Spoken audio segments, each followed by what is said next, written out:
இந்த காலவெளியை நம்ம எல்லாருமே ஸ்தோத்திரம் பண்ணுகிறோம், துதிக்கிறோம்.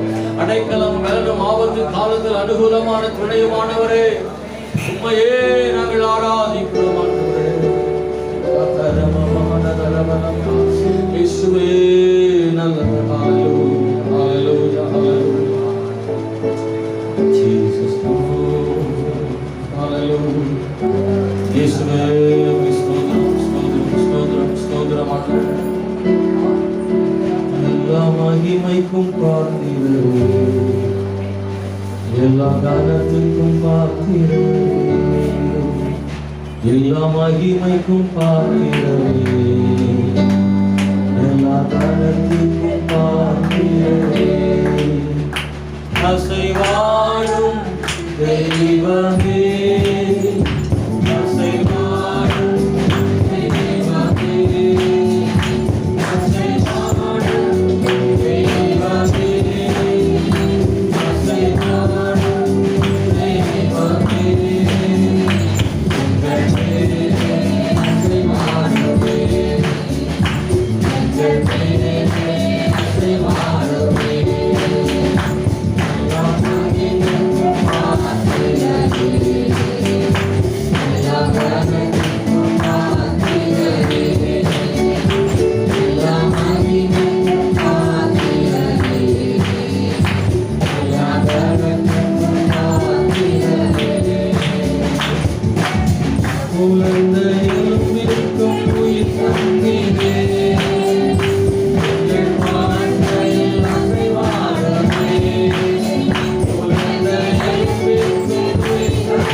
ஆசீர்வாதங்களையும் தருகிறது மட்டுமல்ல, நாங்கள் எந்த இடத்துல நாங்கள் சரியாகணுமோ அதை கற்றுக் கொடுங்க ஆண்டவரே. முழு ஆராதனை கத்தர் பொறுப்படுத்திக் கொள்ளும்.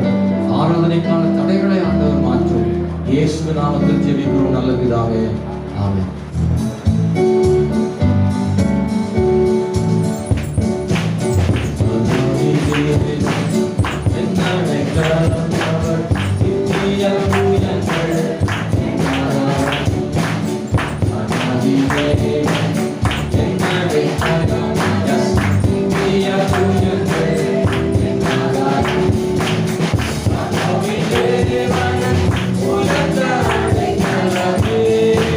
Yeah.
உயர்ந்த அடைக்கலமே, பலனும் அவரே, துணையும் அவரே, பாதுகாக்கும்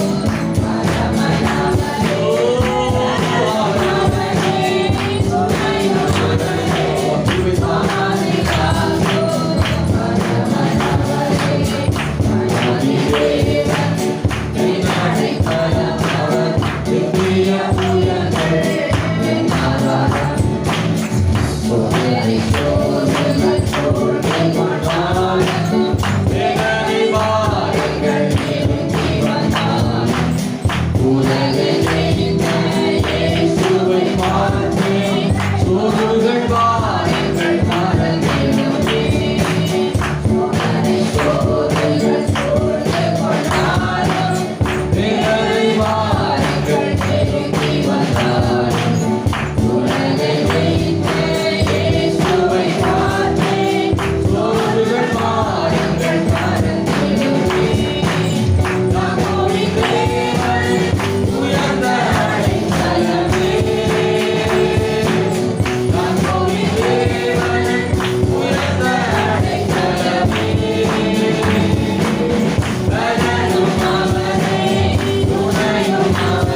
என்று விசுவாசிக்கிறோம் தேவனே. ஹalleluya ஹalleluya ஹalleluya. நன்றியோடு கூட நம்முடைய சத்தத்தை உயர்த்தி ஆண்டவரை துதிப்போமாக. முழு மனதோடு ஆண்டவரை மகிமைப்படுத்துவோமாக. ஆண்டவர் நல்லவர் என்று சொல்லுவோம்.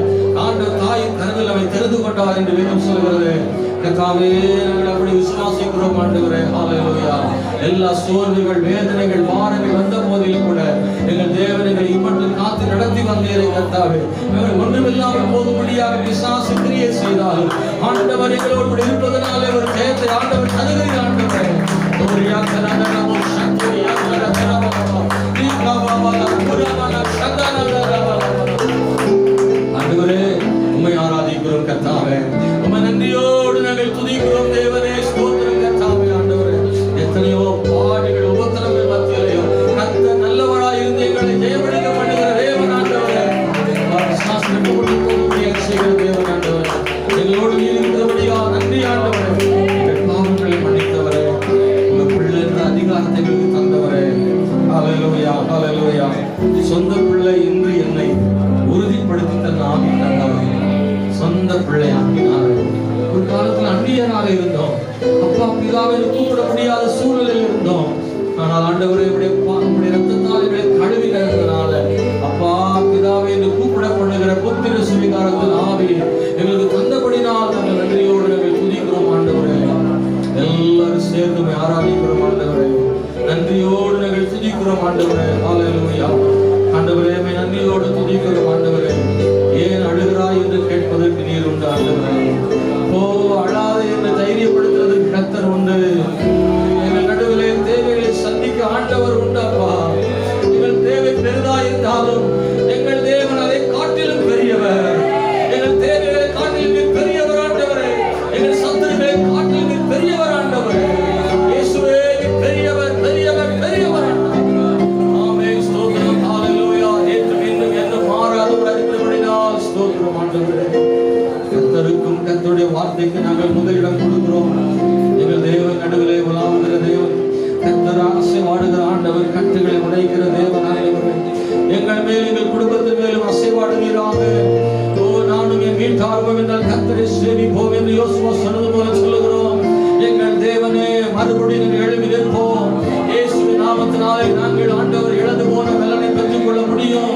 இழந்து போன வல்லமைகளை பெற முடியும். இழந்து போன ஆசீர்வாதங்களை பெற்றுக் கொள்ள முடியும். தேவன் மறுபடியும் கர்த்தர் எங்களை உயிர்ப்பிக்கிற தேவன், எங்களை அருவமாக்குற தேவன்.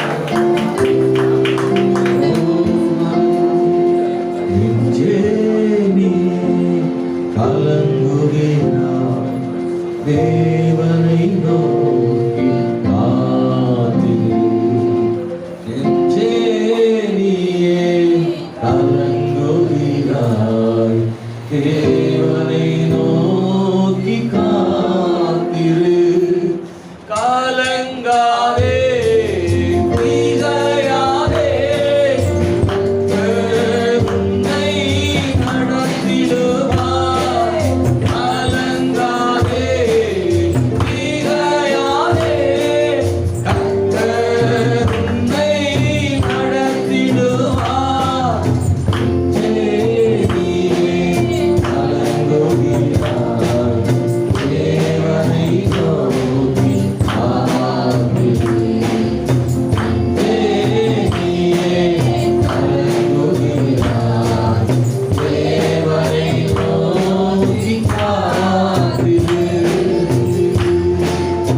கடந்த நாட்கள்ல ரொம்ப வேதனையோடு இருந்த போது, சில வருஷங்களுக்கு முன்னாடி ரொம்ப கவலையான ஒரு சூழ்நிலை, ஸ்தோத்திரம், யாரிடத்திலும் சொல்ல முடியாத வேதனை மனதுக்குள் இருந்த போது, நான் அமர்ந்திருந்த போது இந்த வார்த்தை மனசுக்குள்ள வந்துட்டே இருந்துச்சு.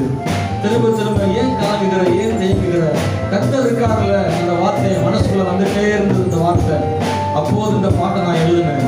கர்த்தர் கொடுத்த பாடல் எனக்கு தந்த பாடல் இது. ஆண்டவர் நடத்துவார்ன வலக்கரம் பிடித்து நடத்தினது, வழுவாமல் உன்னை காத்திடுவார். உறங்காமல் தூங்காமல் மறவாமல் காக்கிற தேவன் எனக்கு உண்டு. ஹல்லேலூயா. கரை புரண்டோடும் யோர்தானிலும் தடையாக நிற்கும் செங்கடலிலும் அவர் பாதை தருவார். ஆமென். ஹல்லேலூயா. எவ்வளவு கரை புரண்டு ஓடினாலும் அந்த பாதை, அதுல கூட ஒரு பாதையை கர்த்தர் உண்டாக்க அவருக்கு வல்லமை இருக்கு. அப்படிப்பட்ட தேவனை தான் நான் உடையவனா இருக்கிறேன். அதனால ஏன் கலங்குற, ஏன் திகைக்கிறேன்னு என் மனசுக்குள்ளேயே சொல்லிக் கொண்டேன். நான் நம்பிக்கை ஏற்படுத்தி கொண்டேன். அந்த பாடல் இன்றைக்கும் அநேக நேரங்களில் ஆறுதலாக இருக்கிற ஒரு பாடல். சேர்ந்து பாடுங்க. நீங்க கவலைப்படுகிற பொழுது கூட அந்த பாட்டை பாடுங்க. ஒரு பெரிய புது பலன் ஆண்டவர் தருவார்.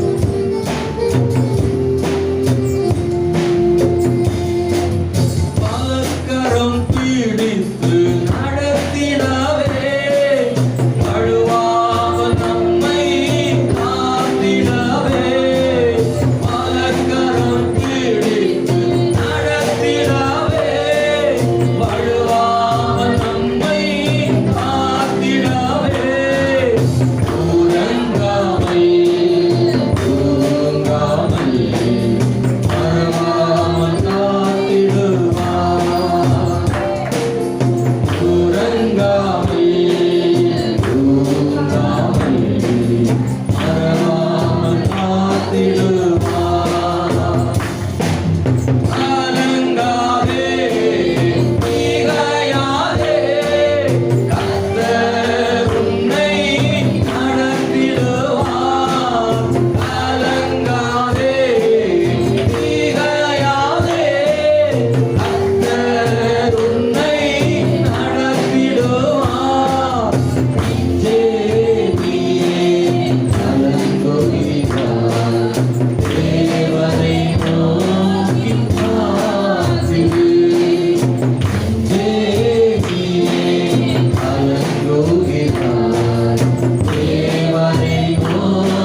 அந்த பாதையில் அவரே முன்னாடி போவார். எஸ், ஆமென். அவரே நமக்கு முன்னே போய் மோதலான வேலை சபையாக்குவார்.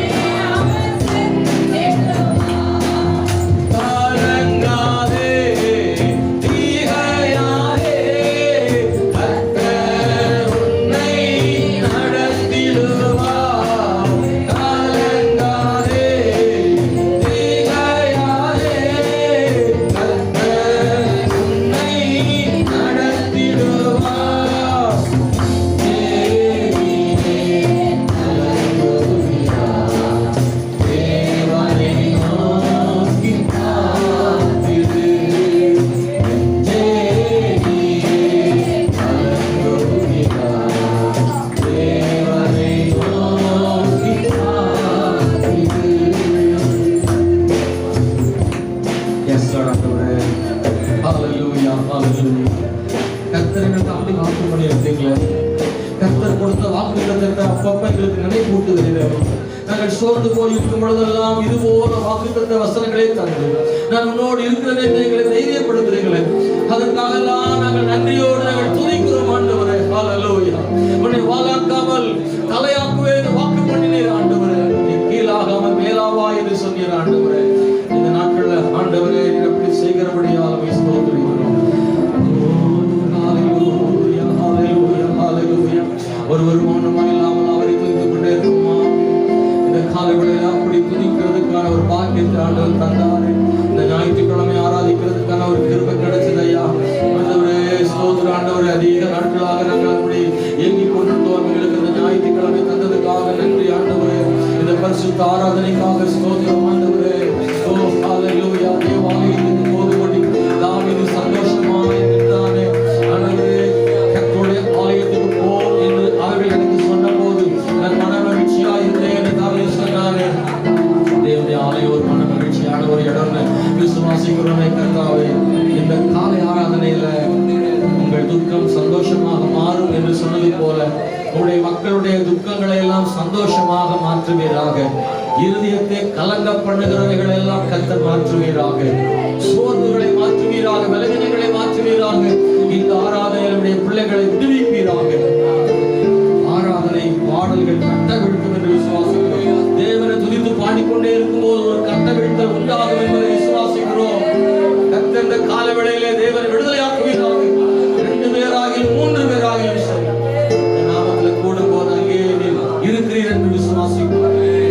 வார்த்தை அப்படி சொல்லுகிறபடியால் ஸ்தோத்திரம். இந்த உலகத்தில் எங்களுக்கு ஒரே ஒரு வாழ்க்கை, அது உமக்காக வாழ்வோம்.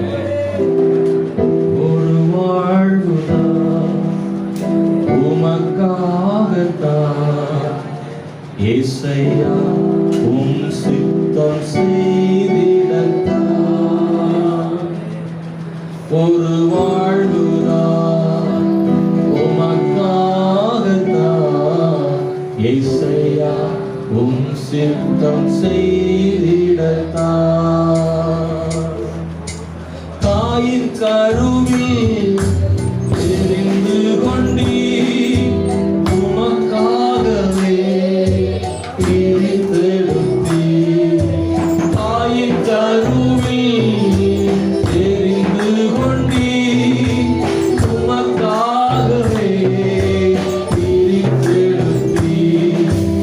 உலகம் தோன்றும் முன்னே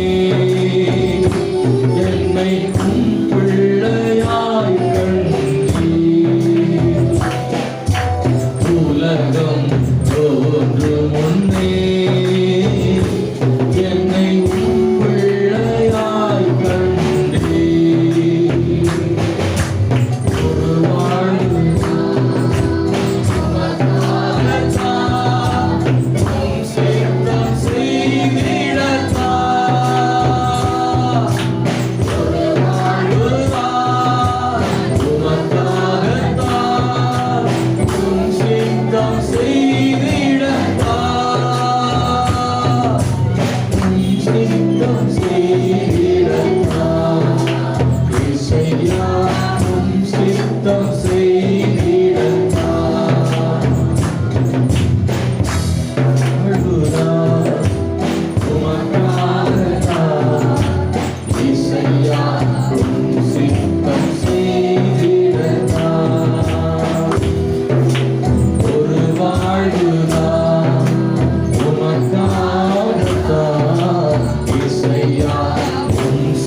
துடித்து ஓடுகிற நமக்காக ஓடுகிற ஆண்டவர், எங்களை கைப்பிடிச்சிங்க, எங்களை உமக்காக வேறு பிடிச்சிங்க. நான் உங்களுக்கு வேணும்னு தெரிந்து கொண்டீங்களா ஆண்டவரை?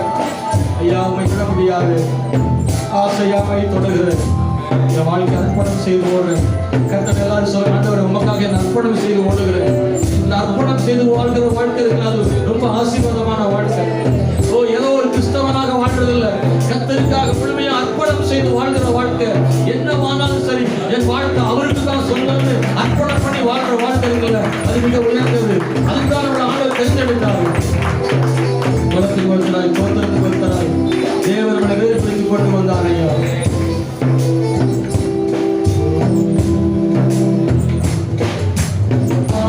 கருவி தெரிந்து கொண்டே மக்காகவே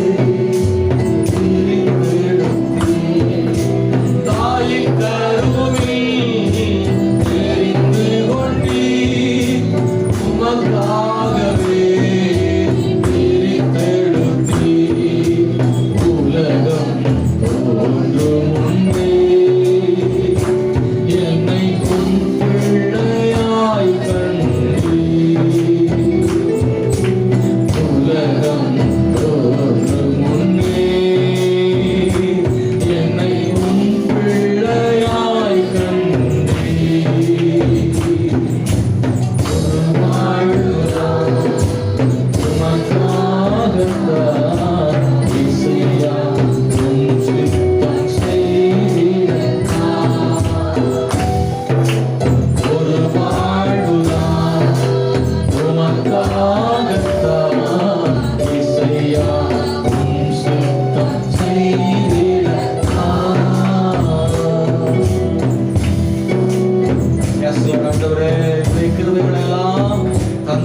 நடத்தி கொண்டு வருகிற தயவுக்காக இயேசுவே நாங்கள் நன்றியுள்ள மனதோடு இருதயத்தோடு கூட எல்லாருமே துதிக்கிறோம். தேவனே, கர்த்தருடைய கரத்திலே எங்களை ஒப்பு கொடுக்கிறோமே.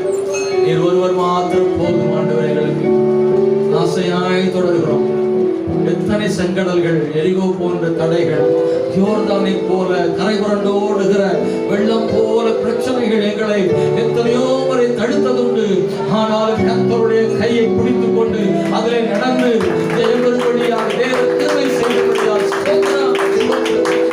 எத்தனையோ பயமுறுத்தல்கள் வந்ததுண்டு. ஆனால் கர்த்தர் எங்களோடு இருக்கிறீர்கள். எங்கள் கைகளில் இருந்து நன்மைகளை மனிதன் பறித்துக் கொள்ளும் போது அதைவிட மேலான நன்மைகளை எங்களுக்காக தருகிறவர் ஆண்டவரே.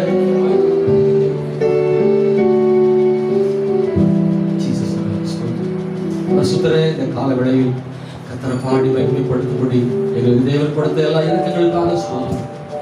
இந்த ஆராதனை மீதி பகுதியை பொருட்படுத்திக் கொண்டு எங்களை முற்றிலும் தாழ்த்துகிறப்பா.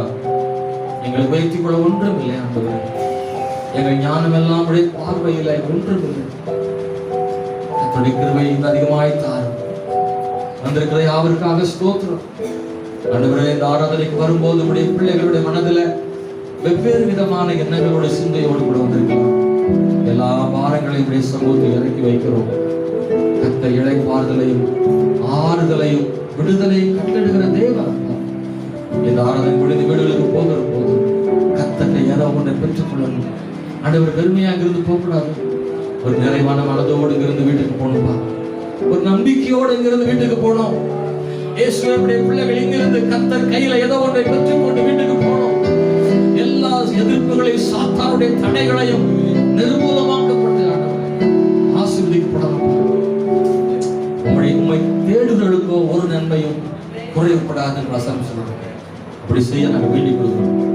தொடர்ந்து காத்துக்கிறோம். இன்னும் வர வேண்டிய மக்கள் இருந்தால் தடைகளை மாற்றி கொண்டு வரோம். இயேசு நாமத்தில் ஜெபிக்கிறோம் பிதாவே, ஆமென். பழைய ஏற்பாட்டு காலத்தில் நடந்த ஒரு சம்பவம், எலிசா தீர்க்கதரிசியின் காலங்களில் நடந்த ஒரு சம்பவம்.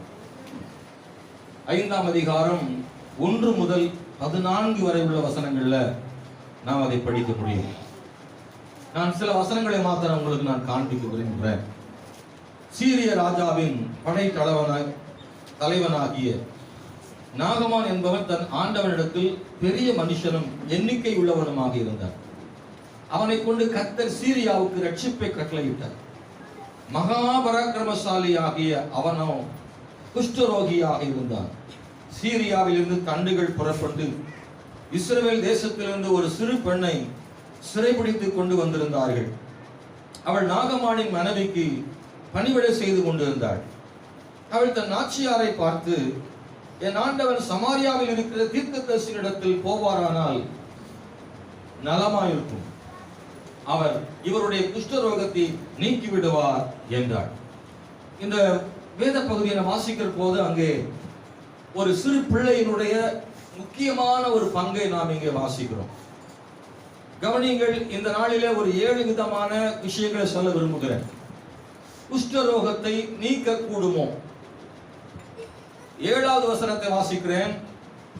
இஸ்ரவேலின் ராஜா அந்த நிருபத்தை வாசித்த போது அவன் தன் வஸ்திரங்களை கிழித்துக் கொண்டு, ஒரு மனுஷன் அவன் குஷ்டரோகத்தினின்று நீக்கிவிட வேண்டும் என்று அவன் என்னிடத்தில் நிருபம் அனுப்புகிறதற்கு கொல்லவும் உயிர்ப்பிக்கவும் நான் தேவனோ? இவன் என்னை விரோதிக்க சமயம் தேடுகிறான் என்பதை சிந்தித்து பாருங்கள் என்றார். இஸ்ரவேலின் ராஜா, சீரியாவின் ராஜா. அந்த நாட்களில் சீரியா ஒரு பெரிய வல்லரசு போல நாம் வேதத்தில் வாசிக்கிறோம். சீரிய தேசம் பலமுறை இஸ்ரவேலை யுத்தம் செய்து வெற்றி பெற்றிருக்கிறது. இங்கே கூட வாசிக்கிறோம், ஏற்கனவே ஒரு யுத்தத்தில் வெற்றி பெற்று இஸ்ரவேலிலிருந்து சிலரை சிறைபிடித்துக் கொண்டு போயிருக்கிறார்கள். அதுல ஒரு பெண்ணையும் சிறைபிடித்துக் கொண்டு போயிருக்கிறார்கள். சீரிய தேசத்தின் தளபதி நாகமான் ஒரு பெரிய பலசாலி கூட. அவனை குறித்து சொல்லும் போது அவன் எண்ணிக்கையில் உள்ளவனுமாயிருந்தான். அவனை கொண்டு கர்த்தர் சீரியாவுக்கு ரட்சிப்பை கட்டளையிட்டார்.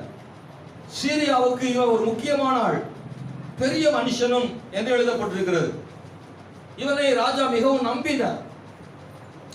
சீரியா தேசத்தின் படை தளபதி நாகமான் இல்லை என்றால் சீரியாவுக்கு பெரும் தோல்வி என்று சொல்லக்கூடிய அளவில் இந்த நாகமான் தான் சீரியாவினுடைய வெற்றிக்கு காரணமாக இருந்தான். இவன் மூலம் அநேக யுத்தங்களில் வெற்றி கிடைத்திருக்கிறது. இவன் மூலமாக அப்படிப்பட்ட நாகமானுடைய வாழ்விலே இருந்த ஒரு பெரிய பிரச்சனை என்னவென்றால், ஒரு குஷ்டரோகத்தால் அவன் பாதிக்கப்பட்டிருந்தார் என்பதை வாசிக்கிறோம். சீரியாவுக்கு பயந்தவர்கள், இஸ்ரவேல் ராஜாக்கள் பலவரை பயந்து இருக்கிறார்கள். பின்னாடி சொல்லும்போது அவன் சொல்கிறான், என்னை ஜெயிப்பதற்கு வகை தேடுகிறார், இவன் என்னை விரோதிக்க சமயம் தேடுகிறான். இஸ்ரவேல் ராஜாவுக்கு ஒரு பயம் வந்துருச்சு, ஏதோ ஒரு பிரச்சனை இருக்கிறது. நான் இந்த சம்பவத்தை சுருக்கமாக சொல்கிறேன். பெரும்பாலும் உங்களுக்கு இந்த சம்பவம் தெரியும், ஒருவேளை தெரியாவிட்டால் நான் அதை உங்களுக்கு சுருக்கமாக சொல்ல விரும்புகிறேன். இந்த சீரிய தேசத்தின் படைத்தலைமை குஷ்டரோகத்தினால் கஷ்டப்பட்டதுனால அவன் வீட்டில் இருக்கக்கூடிய அந்த வேலை செய்கிற பெண், அவள் சொன்ன அடிமை பெண், அவள் தன்னுடைய நாச்சியார் அல்லது எஜமாட்டிட்டு சொல்றார், நம்முடைய எஜமான் இஸ்ரவேலில் ஒரு தீர்க்கதரிசி உண்டு, அங்கே போனால் அவர் சுகமாக்குவார் என்று சொல்கிறார். அதை அவன் கேட்ட போது தன்னுடைய ராஜாவிடத்தில் போய் சொல்லுகிறான். சீரிய ராஜா அவனுக்கு பொண்ணும் பொருளும் கொடுத்து, நீ போய் இஸ்ரவேலிலே போய் நீ சுகமாக்கிவிட்டு வா, நான் அந்த ராஜாவுக்கு கடிதம் தருகிறேன் என்று அனுப்புகிறான். அவள் சொன்னதோ தீர்க்கதரிசியை பார்த்து, அவனோ ராஜாவை சுகமாக்குகிறார் என்று அவன் நினைத்துக் கொண்டான் போல. அங்கே கடிதம் எழுதி அனுப்புகிறான். இவன் பெரிய படைபலத்தோடு போகிறான். பாருங்கள், வல்லரசு நாட்டின் தளபதி, இஸ்ரவேல் தேசத்தை ஏற்கனவே சிறைபிடித்தவர், சீரியாவை கண்டு பயப்படுகிற இஸ்ரவேல் தேசம், இஸ்ரவேல் ராஜா, அப்படிப்பட்ட தனக்கு பயப்படுகிற ராஜாவிடத்தில் போகும்போது எப்படி போயிருப்பான் என்பதை பாருங்கள். அங்கே ரதத்தோடும் குதிரைகளோடும் யுத்த வீரர்களோடு ஒரு பெரும் படையோடு கூட போகிறார். பொண்ணு வெள்ளி எடுத்துக்கொண்டு போகிறார். அந்த ராஜாவிடத்தில் கொண்டு கடிதத்தை கொடுக்கிறான். ராஜா பிரித்து பார்க்கிறான், சீரியா ராஜாவுடைய கடிதம். அந்த கடிதத்தில் எப்படி எழுதப்பட்டிருக்கிறது என்றால், என்னுடைய தளபதி வருகிறான், அவனை சுகமாக்க வேண்டும் என்று அங்கே சொல்லப்பட்டிருக்கிறது. 6ஆம் வசனத்தில், என் நிருபத்தினிடத்தில் என் ஊழியக்காரனாகிய நாகமான் கொண்டு வருவான், நீர் அவன் குஷ்டரோகத்தை நீக்கிவிட அவனை உம்மிடத்தில் அனுப்பியிருக்கிறேன் என்ற ஒரு கட்டளை எழுதுவது போல ஒரு வார்த்தை அங்க வருது. இஸ்ரவேலின் ராஜா அதை கேட்ட போது அவனுக்கு அது புதிதாக இருந்தது. நான் என்ன சுகமாக்க கொல்லவும் அழிக்கவும் நான் தேவனா என்று கேட்கிறான். நான் வஸ்திரங்களை கிழித்துக் கொண்டான், அவனால் இதுவரை. ஆக இதை கேள்விப்பட்ட எலிசா தீர்க்கதரிசி, நீ ஏன் சட்டையை கிழிக்கிற, அவனை ஏன்ட்டு அனுப்புன்னு சொல்ற. அங்கே ஸ்தோத்திரம், நாகமானுக்கு மறு உத்தரவு கொடுக்கப்படுகிறது, நீ வந்த இடம் தப்பு, நீ போக வேண்டிய இடம் வேற. இஸ்ரவேலிலே தீர்க்கதரிசி இருக்கிறார், எலிசாட்ட போன்னு சொன்னா இவன் அதே தோரணையோட போறான். நான் ஒரு பெரிய படை தளபதி என்று. எலியா வீட்டுக்கு போய் எலிசா வீட்டில் போய் நிற்கும் போது வீட்டு வாசலில் நிற்கிறான். வீட்டுக்குள்ளே அவனுக்கு அனுமதி இல்லை. சீரியாவின் படை தளபதிக்கு இஸ்ரவேலின் ராஜா பயப்படுவார், ஆனா இஸ்ரவேலின் தீர்க்கதரிசி பயப்பட வேண்டியதில்லை. அல்லேலூயா. எலியாவும் பயங்கரமானால், எலிசாவும் பயங்கரமானால்.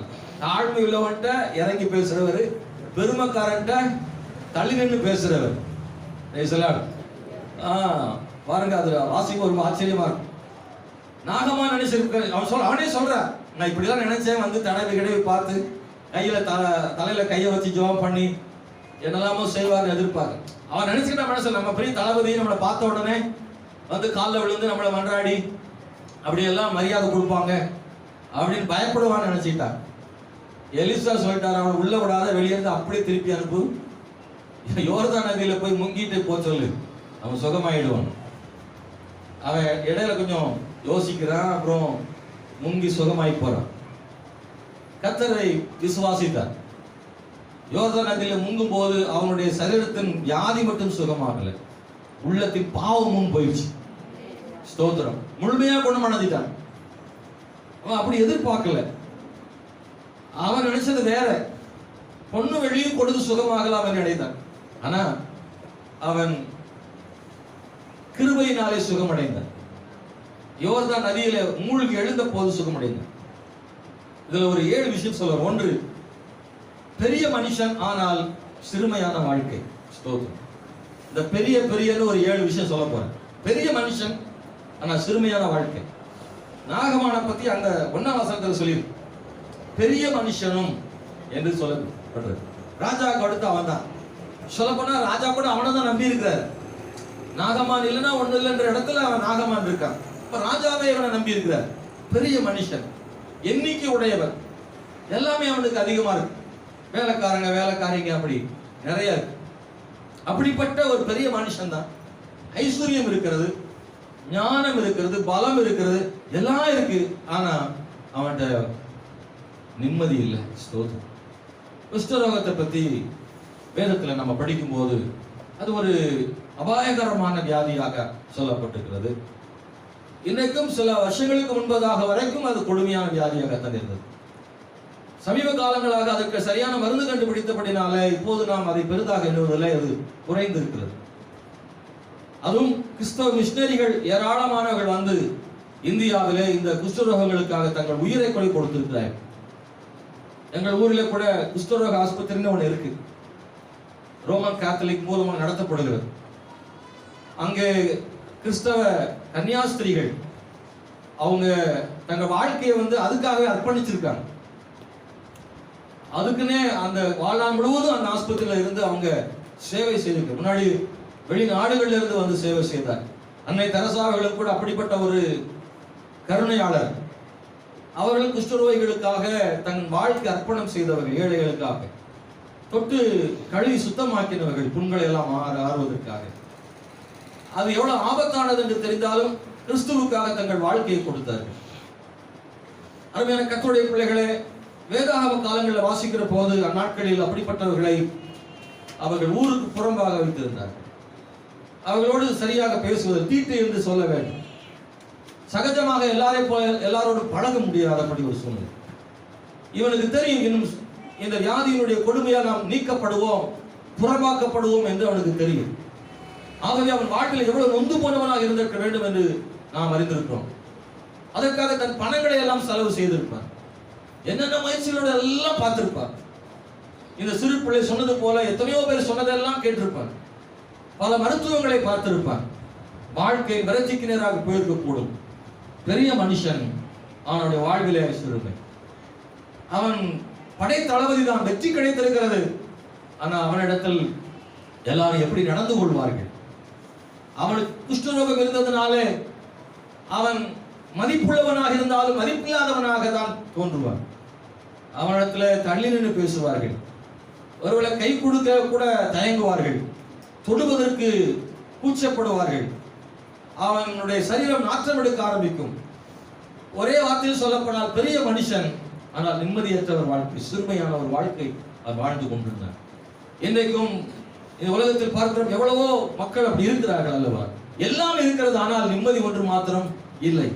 நாகமானுக்கு என்ன எல்லாம் இருக்கிறது, ஆனா வாழ்க்கையில சமாதானம், நிம்மதி மாத்திரம் இல்லை. இன்னைக்கும் பல சொல்வது, எனக்கு எல்லாம் இருக்கிறது, ஆனால் சரியா தூக்கம் மாத்திரம் வரல, இரவுல தூங்க முடியல. என்ன வேணாலும் கிடைக்கும் சொன்னா, பணம் இருக்கிறது, பதவி இருக்கிறது, எல்லாம் இருக்கு, ஆனா அந்த நிம்மதி இல்லை, சமாதானம் இல்லை, தூக்கம் இல்லைன்னு சொல்லக்கூடிய மக்கள் நிறைய பேர் இருக்கிறாங்க. அல்லேலூயா. நம்ம மக்களுக்கு தூங்க விட்டா போதும், விடிய விடிய தூங்கும். ஆண்டு நமக்கு நல்ல தூக்கத்தை கொடுத்துருக்காரு. அல்லேலூயா. பாசமா சொல்லுவாங்க, படுத்தோட தூங்கிடுறது எப்படி, அது கத்தர் கொடுத்துருக்காரு. ஆமா, போராடுறதுலாம் கிடையாது, கண்ணை மூடின தூக்கம் ஆண்டவர் கிருபை கொடுத்துருக்காரு. அப்படிப்பட்டவங்க நிலையில சொல்லுங்க, தூக்கம் வரலன்னு ஆண்டு தருவார், தூக்கம் தருவார். ரொம்ப வருதாடா, அவனுக்கு ரொம்ப தூக்கம் வருதான்னு சொல்றான் அந்த பையன் சக்கேஷ். சரி, அவன் நல்லா தூங்க வை பாவம். ஆமென், ஸ்தோத்திரம், அல்லேலூயா. இன்னைக்கு நிறைய பேர் அப்படி வாழ்க்கையில இருக்காங்க. நமக்கு எல்லாம் இருக்கிறது என்று இல்லை, நமக்கும் தேவைகள் இருக்குல்ல, நமக்கும் தேவைகள். எவ்வளவுதான் நமக்கு இருந்தாலும் தேவைகள் உள்ளவங்களா இருக்கிறோம். ஆனா தேவை நம்முடைய தூக்கத்தை கெடுக்கிறது இல்லை. காரணம், நம்முடைய தேவைகளை இறக்கி வைக்கிறதுக்கு ஒரு இடம் ஒண்ணு இருக்கு, நம்முடைய பலவீனங்களை சொல்றதுக்கு ஒரு இடம் இருக்கு, நம்முடைய கஷ்டங்களை சொல்றதுக்கு ஒரு இடம் இருக்கு. தேவ சமூகத்துல அதெல்லாம் சொல்லிட்டு நாம் ஜெபித்து படுப்பதனால கர்த்தர் நமக்கு நல்ல தூக்கத்தை கொடுக்கிறாரு. ஆனா எல்லாம் இருந்தும் சமாதானம் இல்லாமல் வாழ்கிற மக்கள் ஏராளம் இருக்கிறார்களே, சமாதானம் தருகிறவர் ஆண்டவர். ஆமென், ஸ்தோத்திரம். என்னுடைய சமாதானத்தையே நான் உங்களுக்கு தருகிறேன், நான் கொடுக்கிற சமாதானத்தை உலகத்தால் கொடுக்க முடியாது, உலகத்தால் எடுக்கவும் முடியாது என்று சொல்கிறாரு. அப்படிப்பட்ட சமாதானத்தை கொடுக்கிற ஆண்டவர் நம்முடைய ஆண்டவராக இருக்கிறார். இந்த பெரிய மனிதன், ஆனால் வாழ்க்கை சிறுமையான வாழ்க்கையாக இருந்தது. இரண்டை நான் சொல்ல விரும்புகிறேன். பெரிய விசுவாசம் உள்ள சிறிய பெண். சிறிய பெண் தான், ஆனா பெரிய விசுவாசம். ஆமென். பெரிய விசுவாசம் உள்ள ஒரு சிறிய பெண். இந்த பெண் யாருன்னா, ஏற்கனவே இஸ்ரவேல்ல இருந்து இவளை பிடிச்சு கொண்டு வந்திருக்கு, சிறை பிடிச்சு கொண்டு வந்திருக்கு சீரியாவுக்கு. இந்த படை தளபதி மூலமாக, இந்த படை தளபதி தான் நாகமான் தான் இந்த சிறு பிள்ளைய இஸ்ரவேல்ல இருந்து சிறை பிடித்து கட்டி கொண்டு வந்திருக்கிறார். என்னவாயிற்று அவருடைய பெற்றோர், இந்த பிள்ளையுடைய பெற்றோர் என்னவானார்கள்? ஒருவேளை பெற்றோர்களை கொன்றுவிட்டு இவளை அழைத்து கொண்டு வந்திருக்கலாம். இவருடைய கண்களுக்கு முன்பதாக பெற்றோர் மடிந்து போயிருக்கலாம். அந்த யுத்தத்தில் இவருடைய பெற்றோர்கள் கொல்லப்பட்டிருக்கலாம். இந்த சிறு பிள்ளை கண்களினால் அதை கண்டிருக்க கூடும், அப்படி எழுதப்படவில்லை. ஆனால் ஒருவேளை அப்படி இருக்கலாம். பெற்றோரை கொன்றுவிட்டு இந்த பிள்ளை நமக்கு புரோஜனமா இருப்பால் என்று அழைத்து கொண்டு வந்திருக்க கூடும். இல்லை, ஒருவேளை பெற்றோரை பிரித்து கொண்டிருக்க கூடும். ரெண்டில் ஒன்று நடந்திருக்கும். ஒன்று கொன்று பிள்ளையை கொண்டு வந்திருக்க கூடும். இல்லை என்றால் வலுக்கட்டாயமாக பெற்றோர் கையில் பிடுங்கி கொண்டு வந்திருக்க வேண்டும். அவ்வளவு எளிதாக இந்த பிள்ளை நான் வருகிறேன் சொல்லியிருக்க மாட்டேன். இஸ்ரவேலுக்கும் சீரியாவுக்கும் நடந்த யுத்தத்தில் இந்த பிள்ளை சிறைபிடித்து கொண்டு வரப்பட்டது. சொல்லப்போனால் இவளுடைய மனசு காயப்பட்டிருக்கும். இல்ல, அந்த பிள்ளை எவ்வளவு ஏங்கி இருப்பாள். சிறு பிள்ளை என்று சொல்லப்படு, அவள் பெயர் கூட சொல்லப்படவில்லை. அவள் தன் தாய் தகப்பனை விட்டு பிரியும் போது எவ்வளவு அழுதிருப்பாள். சில காலமாக அவள் எவ்வளவு வேதனைப்பட்டிருப்பாள். சிறு பிள்ளை அந்நிய தேசத்தில் அடிமையாக வாழ்வது என்பது சிறு பிள்ளைக்கு அவ்வளவு எளிதல்ல. தகப்பனையும் தாயை விட்டு பிரிந்து எங்கேயோ வாழ்வது பெரிய எளிதல்ல. ஒருவேளை தன் கண்களுக்கு முன்பதாக தாய் தகப்பனை வெட்டி கொண்டிருந்தால் அதை பார்த்து அவருடைய மனம் எவ்வளவு வேதனைப்பட்டிருக்க கூடும். பாதிக்கப்பட்ட பெண் தான், சிறு பிள்ளைதான்.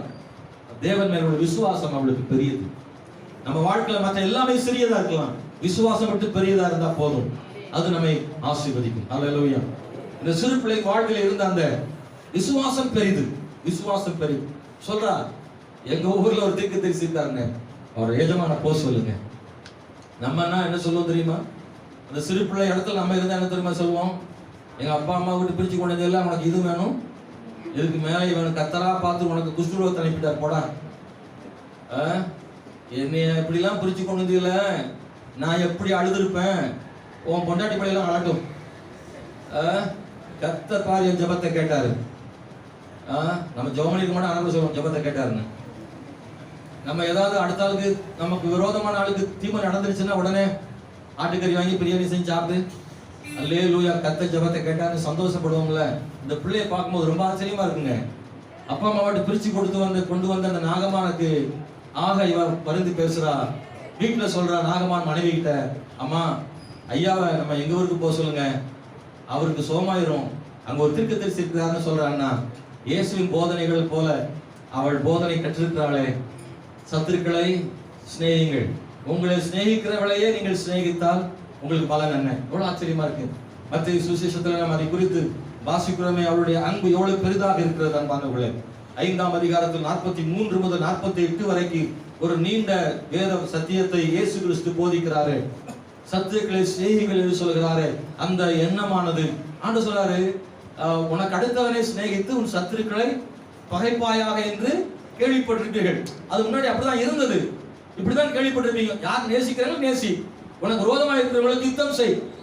பழைய ஏற்பாட்டில் யுத்தம் செஞ்சா யுத்தம், பல்லுக்கு பல் கண்ணுக்கு கண். பழைய ஏற்பாட்டில் அப்படிதான் கேள்விப்பட்டிருப்பீங்க. நான் உங்களுக்கு சொல்றேன் அப்படி கிடையாது. உங்கள் சத்துருக்களை என்ன செய்யுங்க, சிநேகிங்க. இயேசு கிறிஸ்து போதனை புதிய ஏற்பாட்டில் ஆண்டவர் அப்படி போதிக்கிறார். ஆனா பழைய ஏற்பாட்டில் சிநேகிக்கிறே சிநேகிக்கலாம், ஆனா சத்துருக்களை சிநேகிக்க வேண்டியதில்லை என்ற ஒரு சூழ்நிலையில அவன் யுத்தத்தில் வரும்போது யுத்தம் தான், வெற்றி தான். அப்படிப்பட்ட காலகட்டங்கள் ஒரு சிறு பிள்ளை சொல்றார், நீ எனக்கு தீமை செய்திருக்கலாம், நீ என்னை பிரிச்சு கொண்டு வந்திருக்கலாம், என் மனசை காயப்படுத்திருக்கலாம், ஆனா நீ சுகமாக நினைக்கிறேன், நீ சுகமாகவே நினைக்கிறேன். எல்லாத்துக்கும் மேல நாகமான் சுகமடைகிறது மட்டுமல்ல, இஸ்ரவேலிலே ஒரு தேவன் உண்டு என்பதை இந்த நாகமான் அறிய வேண்டும் என்று அவள் விரும்பினாளே. ஜீவனுள்ள தேவனை அவன் அறிந்து கொள்ள வேண்டும் என்கிற பாரம் அவளுக்கு இருந்தது. அது ஒரு ஆத்ம பாரம் என்று கூட சொல்லலாம். தேவனுடைய பிள்ளைகளே, நாம் எவ்வளவு கஷ்டப்பட்டாலும் சரி, தேவன் மகிமைப்பட வேண்டும் என்று நினைத்தால் கர்த்தர் கைவிடுவது இல்லை. உங்களுக்கு சொல்லுகிறேன், நாகமான் சுகமடைந்து வந்த பிறகு அந்த சிறு பிள்ளையினுடைய வாழ்க்கை எப்படி இருந்திருக்கும் என்று கொஞ்சம் யோசித்து பாக்குறீங்களா? நாகமான் சுகமாயிட்டான்ல, அதாவது அவனுடைய வாழ்க்கையின் முடிவாயிடுச்சு, அவ்வளவுதான். நான் என்ன சொல்ல வரேன்னா, இந்த சின்ன பிள்ளையினுடைய வார்த்தையை கேட்டு நாகமான் இஸ்ரவேலுக்கு போயிருந்தார், ஆனால் எப்படி நம்பினான்? அது நாம சின்ன பிள்ளைகளை பெரும்பாலும் என்ன செய்யறதில்லை, வார்த்தைகளை நம்புறது இல்லை. சின்ன பிள்ளை ஒன்று சொன்னா என்ன செய்வோம்னா யோசிப்போம், ஏதோ விளையாட்டுத்தனமா என்ன செய்யுது சொல்லுது அப்படின்னு நம்ம நினைப்போம். புதிய ஏற்பாட்டு காலத்தில் அப்போஸ்தலர் நடவடிக்கைகள்ல பேதுரு விடுதலையாகி வீட்டுக்குள்ளே வரும்போது, ஒரு வீட்டுக்கு ஜெபம் பண்ணிட்டு இருக்காங்க, அவன் வருகிறான். அப்போ ஒரு பிள்ளை என்ன செய்கிறார், ரோதை என்கிற பெண் ஒட்டு கேட்கிறார். பேதுரு கதவை தட்டுகிறார், உள்ளே போய் சொல்றார், பேதுரு வந்திருக்காங்க. அதுக்கு என்ன சொன்னாங்க, பிதற்றுகிறாய். பைபிள் இருக்கு, பிதற்றுகிறாய். அப்ப என்ன அர்த்தம்னா, ஏதோ கனவு கண்டு புலம்புற, சும்மா சொல்ற, அவளை நம்பல. சின்ன பிள்ளை சொல்றதை நம்ப மாட்டாங்க. நீ ஏதோ ஒண்ணு சொல்ற, அது உண்மையாக இருக்காது. சிறு பிள்ளையின் வார்த்தைகளை பெரும்பாலும் நாம் பெரியவர்கள் அவ்வளவு எளிது நம்புறது இல்லை. ஆனா அவன் நம்பி போயிருக்கிறான்னா ஒரே ஒரு காரணம், வாழ்க்கையில வேற வழி அவனுக்கு இல்ல, அதுக்கு மேல வேற வழியே கிடையாது. எல்லாம் பார்த்தாச்சு, பணம் செலவு பண்ணியாச்சு, எதுவுமே இல்லை. சரி, இதை ஒன்னாவது செய்து பார்க்கலான்னு அந்த இடத்துக்கு வந்திருக்கான். ஒருவேளை நல்லா இருந்திருந்தா, வாய்ப்புகள் இருந்திருந்தா இந்த பிள்ளை பேச்சை கேட்டு வந்திருக்க மாட்டான். ஸ்தோத்திரம். ஏன்னா இஸ்ரவேலையும் இஸ்ரவேல் நதிகளையும் இஸ்ரவேல் தேவனையும் அவன் மதிக்கல. இஸ்ரவேலை பற்றி தாழ்வு மனப்பான்மை, இஸ்ரவேலை தாழ்வாக நினைக்கிறான் இல்லையா? சீரியாவை உயர்வாகவும் இஸ்ரவேலையும் யோர்தானையும் இஸ்ரவேலின் தேவனையும் குறைவாக மதிப்பிடுகிறவன் அவன் இஸ்ரவேலுக்கு வருவானா? இல்ல. காரணம் வேற வழி இல்லாமல். இன்னைக்கு நிறைய வேற வழி இல்லாம வர்றவங்களே என்ன செய்றாங்க உண்டு. கர்த்தரை நாம் தேவைகளுக்காக தேடவில்லை, நான் தேவனை தேவை இல்லாவிட்டாலும் அவரை தேடுகிறேன். அவருடைய கையின் மூலமாய் வருகிற கிரியைகள் எனக்கு தேவையில்லை, அவரே எனக்கு தேவை. அவருடைய கரங்களின் மூலமாய் கிடைக்கும் நன்மைகளை மட்டும் நான் எதிர்பார்க்கல, எனக்கு அவரே தேவை. சொல்ல மாட்டேங்கிறீங்களா? அப்படிதானா? எல்லாரும் கைதான் தேவையா? அவர் கையா அவரா? அவர் வந்தா கை ஜாந்தான வரப்போகுது. நிறைய பேர் அதை நினைக்கிறது இல்லை. அவர் கை மட்டும் போதும், ஏன்னா அப்பப்ப தொட்டு தொட்டு மகனே சோமாவர் அப்படின்னு கையை தொட்டு தொட்டு கை மட்டும் போதும் அப்படின்னு நினைக்கிறார். இல்ல, அவர் வேணும், அவர் கை வேணும், அவர் வாயின் வார்த்தை வேணும், அவர் பேசணும், என்னை கண்டிக்கணும், இதெல்லாம் தேவை. அவரே எனக்கு தேவை, அவரே எனக்கு தேவை. ஸ்தோத்திரம். பெரிய விசுவாசம் உள்ள சிறிய பெண், அவளுடைய வாழ்க்கையில கருணை இருந்தது பாருங்க. அவளுடைய கரிசனை இருந்துச்சு, அவளுடைய விசுவாசம் இருந்தது. ஆமென், ஸ்தோத்திரம். யோசித்து பாக்குறீங்களா? இந்த பிள்ளைக்குள்ள ஒருவேளை நம்ம சொல்லி இந்த அவர் போய் அங்க ஒன்றும் நடக்காம ஒருவேளை திரும்பிட்டா என்ன ஆகும்? நம்ம அதான் அவிசுவாசம்.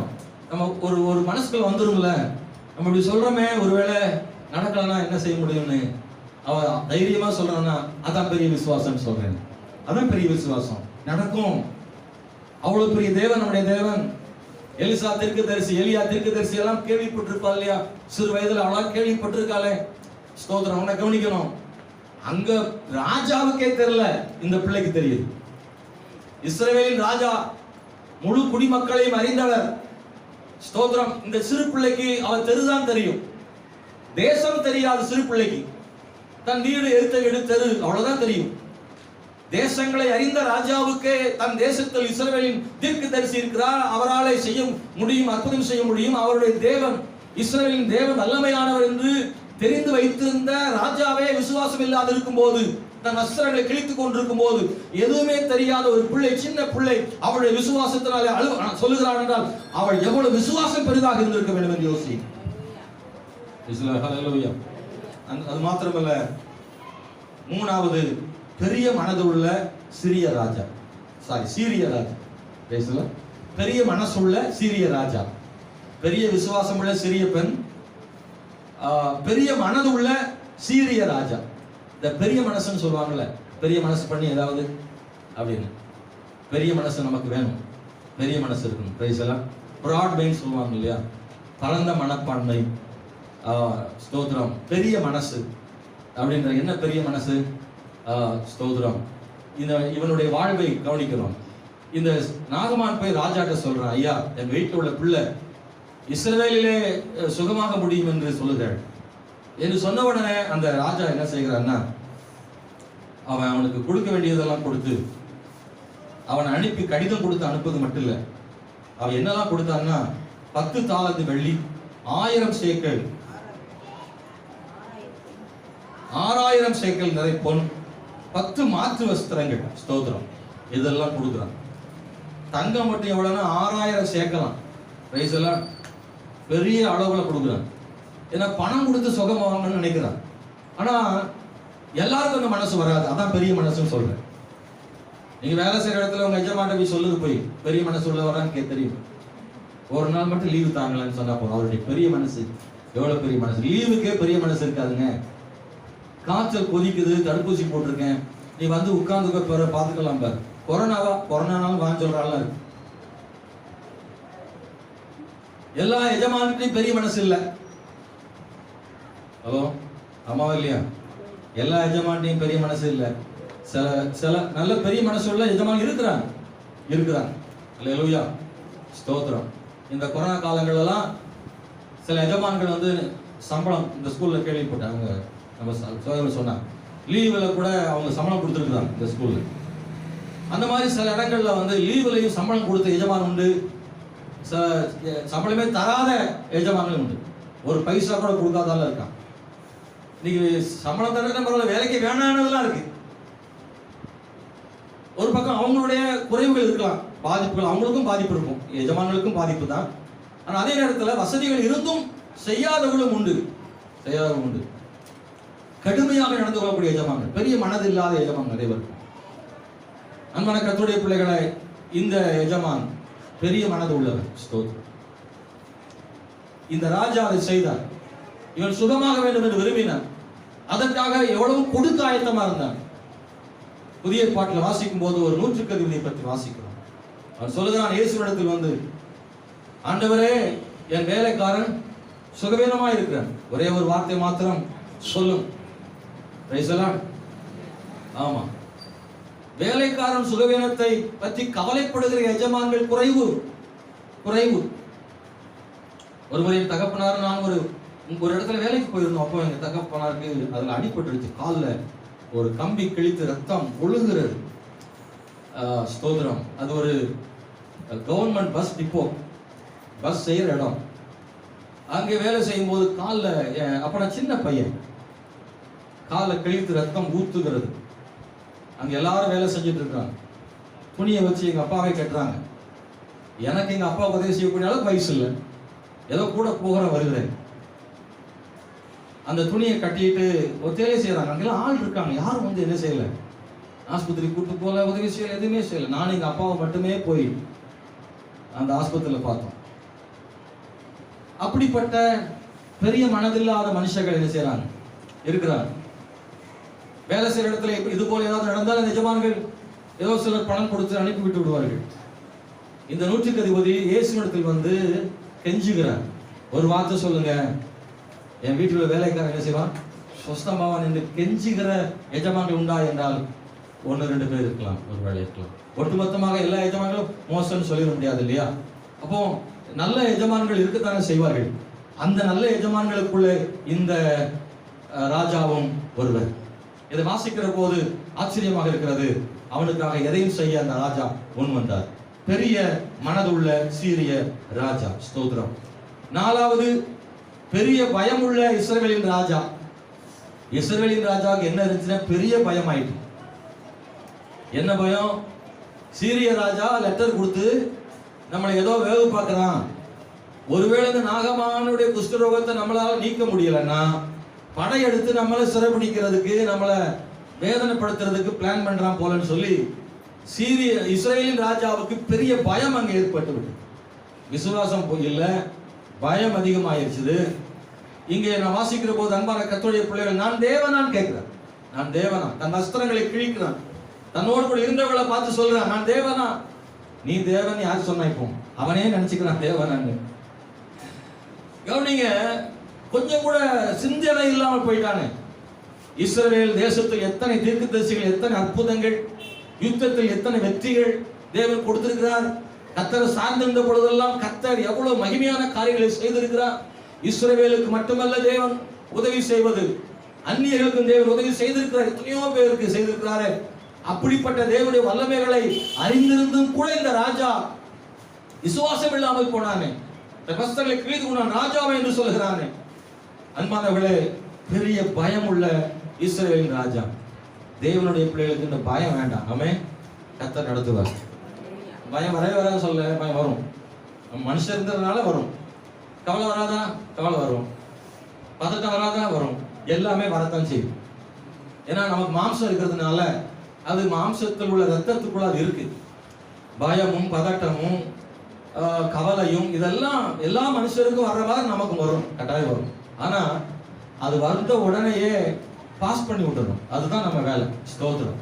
அது வைக்கக்கூடாது, வராம இருக்காது. மற்றவர்களை அதை தேக்க வைக்கக்கூடிய சூழ்நிலையில் நம்முடைய வாழ்க்கையில பயமும் பதட்டமும் கவலைகளும் வரும்போது நாம் அதை எடுத்து இன்னொரு இடத்தில் வைப்பதற்கான ஒரு வழி இருக்கு. தேவன் நம்மோடு இருக்கிறார். ஜெபத்தில் வைக்கிறோம். ஆண்டவரை நீரை பொறுப்படுத்திக் கொள்ளும் என்று சொல்வதற்கு வாய்ப்பு இருக்குது. நமக்காக ஒரு ஆண்டவர் இருக்கிறார் என்கிற விசுவாசம் இருக்கு. ஏன்னு கேட்க ஒரு ஆள் இருக்கு எனக்கு. அழாதன்னு சொல்றதுக்கு ஒருத்தர் இருக்கிறார். கவலைப்படாதன்னு சொல்றதுக்கு ஒருத்தர் இருக்கிறார். அவர் சர்வ வல்லமையுள்ள தேவனா இருக்கிறார். அவர் மகிமையின் ஆண்டவரா இருக்கிறார். அவர் வாழி மாற்றுகிற தேவனா இருக்கிறார். அற்புதம் செய்யக்கூடிய அற்புதமா இருக்கிறார். அந்த தேவன் இருக்கிறதுனால பயத்தையும் கவலைகளையும் அவர்கிட்ட வைக்கிறதுக்கு ஒரு வாய்ப்பு இருக்கு. கர்த்தர் மேல் பாரத்தை வைத்து விடு, அவர் உன்னை ஆதரிப்பார். அவர் உங்களை விசாரிக்கிறானபடினால் உங்கள் கவலைகளை எல்லாம் அவர் மேல் வைத்து விடுங்கள். அப்படியானால் கவலை வரும், பயம் வரும். ஆனா அதை வைக்கிறதுக்கு ஒரு இடம் இருக்கு. என்கிட்ட வைக்கல, அதை எடுத்து அவர் சமூகத்தில் வைக்கிறேன். அல்லேலூயா. எப்பெல்லாம் பயம் வருதோ, எப்பெல்லாம் பதட்டம் வருதோ, எப்பெல்லாம் கவலை வருதோ, நான் செய்யறது உங்களுக்கு சொல்றேன். எனக்கு அப்படியெல்லாம் வரும்போது நான் என்ன செய்யறேன்னா, வாய் திறந்தே சொல்றேன். கர்த்தர் நடத்துவார். நானே பைத்திய மாதிரி சொல்லிக்கிட்டு இருப்பேன். டேபிள்ல உட்காந்து, சேர்ல உட்காந்துட்டு அப்படியே நான் அந்த பிரச்சனைகள் வரும்போது நான் சொல்றது, என் தேவன் நடத்துவார். அண்ணன் மூடி சொல்லிட்டே இருப்பேன். அவர் வழி தரப்பார். கர்த்தர் நல்லவர், நீர் எப்படியாவது செய்வீர் ஆண்டவரே அப்படின்னு சொல்ல சொல்ல சொல்ல கொஞ்ச நேரத்துல ஃப்ரீ ஆயிடும். விசுவாசத்தை அறிக்கையிடுங்க. சொல்லுங்க, அப்படியே சொல்லுங்க. நீங்க கிச்சன்ல வேலை செய்துட்டே இருக்கும் போதே சொல்லுங்க, கர்த்தர் ஏதாவது அற்புதம் செய்வார் எனக்கு. நீ சொல்ல சொல்ல அந்த பிரச்சனை சின்னதா போயிடும், விசுவாசம் பெருசாயிடும். நீங்க அதை செய்து பாருங்க, நீங்க ஆமான்னு சொல்லுவீங்க. இதை செஞ்சு பாத்தீங்கன்னா, ஆமா பாஸ்டர் நான் இந்த மாதிரி பண்ண நல்லா இருக்கு அப்படின்னு சொல்லுவீங்க. தாங்க முடியாத கவலை வருதா? சொல்லுங்க, என் தேவன் கவலையை மாற்றுகிறவர். கர்த்தர் கவலையை மாற்றுவார்னு சொல்லுங்க. கர்த்தர் விடுதலை தருவார்னு சொல்லுங்க. எந்த வழி இல்லாத சூழ்நிலை சொல்லுங்க, கர்த்தர் ஒரு புது வழியை காண்பிப்பார்னு சொல்லுங்க. கர்த்தர் நிச்சயம் புது வழியை காண்பிப்பார். நீங்க காண்பீர்கள். அதை உங்க வாய் சொல்லட்டும், அதை அறிக்கணும். ஆனா இந்த ராஜா அப்படி சொல்ல மறந்து, நான் தேவனான்னு இவன் கவிதை பாடிட்டு இருக்கான். இவன் எதோ சொல்லிட்டு இருக்க, புலம்ப ஆரம்பிச்சிட்டான். நம்ம புலம்ப கூடாது. கர்த்தர் மேல் விசுவாசத்தை வெளிப்படுத்துறோம். 5வது, பெரிய பணத்தால் அற்புதங்களை பெற விரும்பிய அவன் பெருமை உள்ள நாகமான். பெரிய பணத்தால் அற்புதம் பெற விரும்பிய நாகமான், பெருமைக்குரிய நாகமான். பெருமைக்குரியன்னு சொல்லக்கூடாது, பெருமை பிடித்த நாகமான்.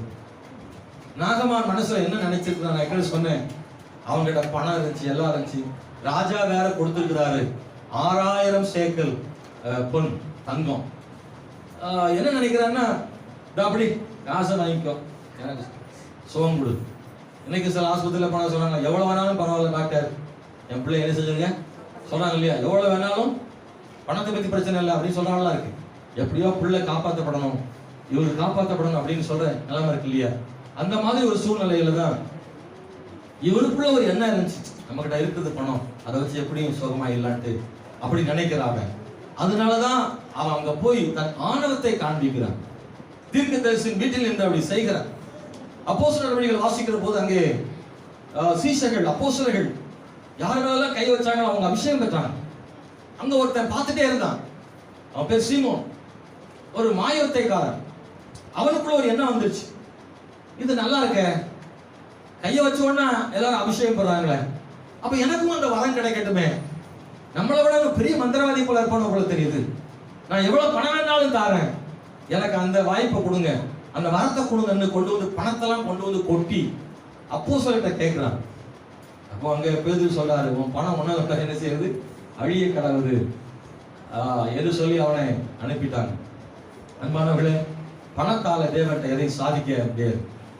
நிச்சயமா தேவன் பணத்தை மட்டும் கர்த்தர் பார்க்கறது இல்லை. நம்ம கர்த்தருக்கு காணிக்கை செலுத்துறோம், எல்லாம் கொடுக்குறோம், ஆனா அதையும் தாண்டி நாம் கர்த்தருக்கு தேவை. அது வேதத்தில் முக்கியமா இருக்கு. நம்முடைய வெறும் பணம் மட்டும் அவருக்கு தேவையில்ல, நாமே அவருக்கு தேவை. ஸ்தோத்திரம். நான் ஏற்கனவே சொன்ன மாதிரி அவருடைய கை மட்டும் நமக்கு தேவையில்ல, அவரே தேவைன்னு சொன்ன மாதிரி அவரும் அப்படித்தான் நினைக்கிறாரு. மகளே, உன் கை மட்டும் எனக்கு தேவையில்ல, நீ எனக்கு தேவைன்னு சொல்ற. மகனே, நீ எனக்கு தேவை, உன் வருமானம் மட்டும் அல்ல, நீ எனக்கு தேவை என்று சொல்லுகிறார். ஸ்தோத்திரம். ஆகவே இந்த காலவெளியில் தேவனுடைய பிள்ளை நாகமானுடைய பெரிய பணத்தால் அற்புதம் பெற விரும்பிய பெருமையுள்ள நாகமானாக இருந்தான். ஸ்தோத்திரம். அன்பான கர்த்தருடைய பிள்ளை, நான் இன்னொன்னு சொல்றேன், நாம் நினைக்கிற வழியில் தேவன் அற்புதம் செய்வது. அவன் நினைச்ச வழியில் அவனுக்கு அற்புதம் நடக்கல, தேவனுடைய வழியில் அவனுக்கு அற்புதம் நடந்துச்சு. ஆமென், அல்லேலூயா. அன்பான கர்த்தருடைய பிள்ளைகளே, ஆண்டவர் ஆமென் ஸ்தோத்திரம் பணம் உள்ளவர்களையும் நேசிக்கிறார், பணம் இல்லாதவர்களையும் நேசிக்கிறார். ஆண்டவருடைய பார்வையில பணக்காரரும் ஏழைகளும் ஒன்றுதான். அவர் எல்லா பணக்காரனையும் இருக்கலாம், ஏழையும் இருக்கலாம், எல்லாரையும் நேசிக்கிறார். ஸ்தோத்திரம். ஏழைகளுக்கு உதவி செய்தார். ஆண்டவருடைய ஊழியத்தில் எத்தனையோ ஐஸ்வர்யவான்கள் அவருக்கு இருந்தார் இல்ல. ஆமா, அநேக சகோதரிகள் ஐஸ்வர்யத்தினால் ஆண்டவரை ஊழியத்தை தாங்கினார்கள். இயேசு மரிக்கும் போது அங்கே யோசேப்பு என்கிற மனிதன், அந்தஸ்தில் உயர்ந்த மனிதன், ஐஸ்வர்யவான், அவன் தன்னுடைய கல்லறை இயேசு கொடுத்தார். ஆண்டவருடைய வாழ்க்கையில இயேசு கிறிஸ்து வாழ்ந்த போது அவருக்கு ஏழைகள் அவருடைய அற்புதம் பெற்றார்கள், அவர்களை காத்திருந்தார்கள். ஐஸ்வர்யவான்களும் இயேசுவோடு கூட இருந்தார்கள், அவர்கள் ஊழியத்தில் தாங்கினார்கள் என்பதை பார்க்கிறோம். ஏராளமான ஐஸ்வர்ய வீடுகளுக்கு அவரை விருந்துக்கு அழைத்தார்கள். அவர் எங்க போய் சாப்பிட்டிருக்கிறார், அவங்களுக்கு போதித்திருக்கிறார், அற்புதம் செய்திருக்கிறார். 100க்கு அதிபதி ஐஸ்வர்யவான் தானே, பதவி படைத்தவன் தானே, அவனுக்கும் தேவன் இரக்கம் செய்திருக்கிறார். ஆண்டவருடைய பார்வையில எல்லாரும் சமமாக இருக்கிறோம். ஆண்டவர் எல்லாரும் நேசிக்கிறார். இந்த நாகமானை கர்த்தர் நேசிக்கிறார். ஆனால் பணப்பெருமை இருந்தால் போதாது. பணம் பிரச்சனை இல்லை, ஆனால் அந்த பணத்தின் பெருமை இருக்குதுல்ல, அது கர்த்தர் ஒருபோதும் ஏற்றுக்கொள்வதில்லை. நாம் இங்க வாசிக்கிறோம், அவனை பார்த்த போது அவன் ஸ்தோத்திரம், அவன் நினைக்கிறது போல அவனுக்கு அற்புதம் நடக்கவில்லை, தேவன் விரும்புவது போலவே அற்புதம் நடந்தது. நம்ம மனசுலயும் சில எண்ணங்கள் இருக்கும், இப்படி இருந்தா பரவாயில்லன்ட்டு. நாம நினைக்கிற மாதிரி நடக்குது. நாம ஒரு கதவை அப்படியே ஒரு கதவையே பார்த்துட்டு இருப்போம், இல்ல சைட்ல வேற கதவை திறந்து ஒரு தெரியும். நீங்க அப்படி ஒரு கதவை பார்க்காதீங்க. நீங்க ஒரு கதவை பார்த்துட்டு இருப்பீங்க இல்லையா, அந்த கதவு திறக்காது. சில நேரத்துல என்ன கதவை திறக்கல நான் கேட்கிறேன், பின்னாடி திறந்துருக்கு, அதை திரும்பி பார்க்கணும். நம்ம சில அப்படிதான் நினைச்சிட்டு இருப்போம். தாய் மாமன்ற கதவை பார்த்துட்டு இருப்போம், தாய் மாமன் கையை மூடிட்டு இருப்பாரு, அவர் எட்டி கூட பார்க்க மாட்டார். இல்ல ஆண்டவர் சித்தப்பான்ற கதவை பின்னாடி திறந்துருப்பாரு. நீங்களாம் ஒரு மனசுல ஒரு ஆளை நினைக்காதீங்கன்ற, புரியுதா? இன்னாரு இவங்க இப்படிதான் நடக்க போகுது அப்படின்னு நினைக்காதீங்க. நாம ஒரு பணக்கொட்டை வச்சிருப்போம், ஆண்டவர் அது வேற மாத்தி வேற ஒன்று பண்ணிடுவார். இந்த மாசம் போனஸ் வரும், இந்த போனஸை வாங்கி ஒரு ஃப்ரிட்ஜ் ஒன்று வாங்கிடலாம், அதுக்கப்புறம் ஒரு பவுன்ல ஒரு செயின் ஒன்று, முறுக்கு செயின். நீங்க ஒரு திட்டம் போட்டு வச்சிருப்பீங்க, அந்த திட்டம் வேற மாதிரி மாறலாம். தேவன் போனஸ்ல இருந்து வேற இதுல இருந்தா தருவார். உங்க தேவையை மாத்திரம் சொல்லுங்க, அந்த தேவை எந்த வழியில வரணும்னு சொல்லாதீங்க.